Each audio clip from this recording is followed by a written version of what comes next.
नमस्ते.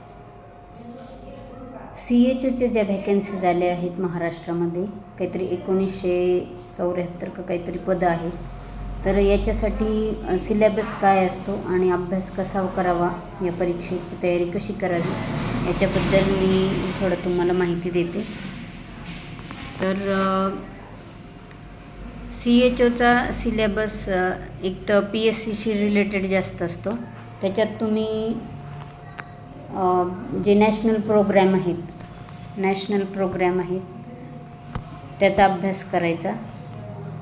National प्रोग्रॅमचा अभ्यास करा आणि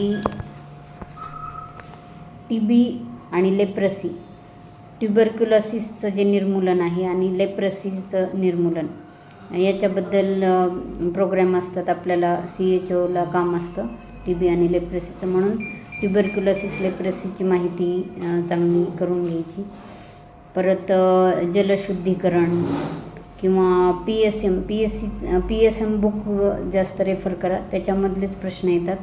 त्याच्यामध्ये तुम्ही नॅशनल प्रोग्रॅम्स आहेत, इम्युनायझेशन आहे, इम्युनायझेशन एकदम चांगलं करा, त्याच्यावर पण प्रश्न असतात. आणि प्रत्येक विषयाचा एक एक प्रश्न असतो. गायनिकचा एखादा असतो, सर्जरीचा असतो, ICUचा, मेडिसिन, PSM, असं एक एक त्या विषयाचे काही प्रश्न असतात.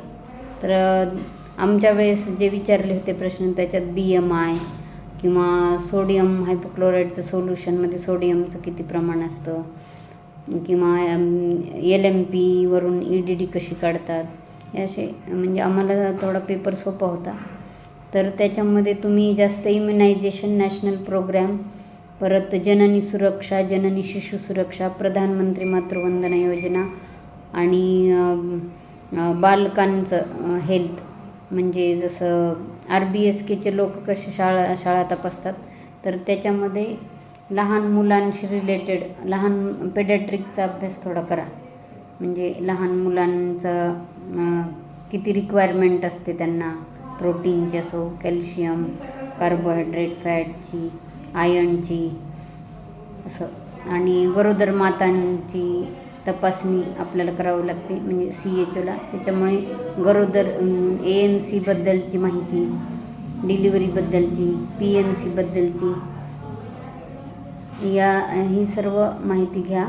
आणि प्रत्येक विषयाचं थोडं प्रश्न असतातच, म्हणून ओव्हरऑल सगळ्यालाच थोडं रिव्हिजन